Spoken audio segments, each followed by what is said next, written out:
festival.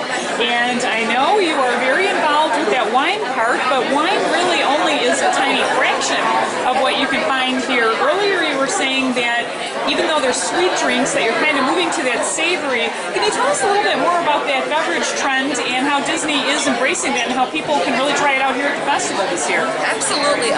We really are looking at, these liquor companies are coming out with all of these new infused, whether it's vodkas or gins or rums, and a lot of them are now having a savory component, like the crop cucumber.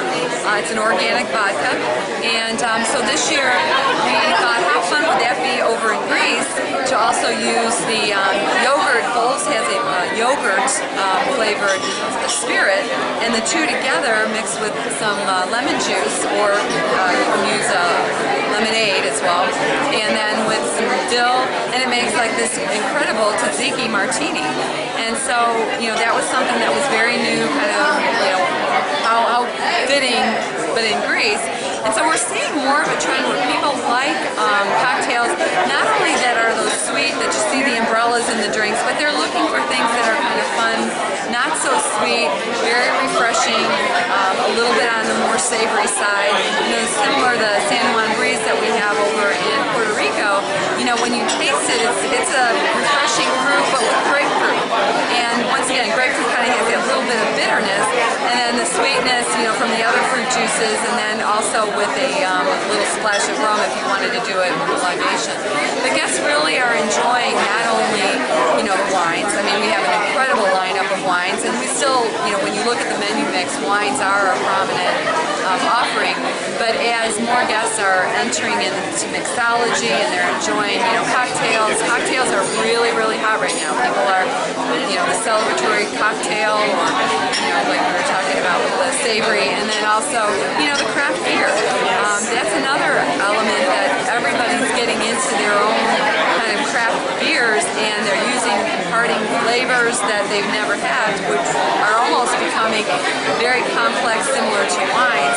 The thing that's usually different about beer is that there's not really much of an aging. Usually after they brew it, and then it's drunk within that year.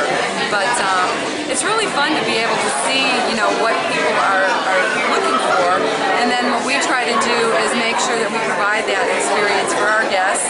And then during the festival, we really find out if what we did, really kind of, helped to create the fun, that the festival is all about. So.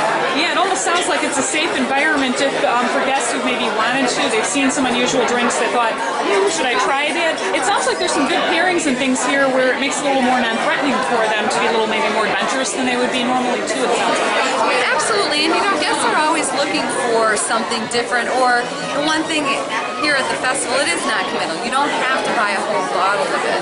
And one of the things that I didn't talk about before is this year, for the first time, we're actually having Dom Perignon in the Champagne marketplace.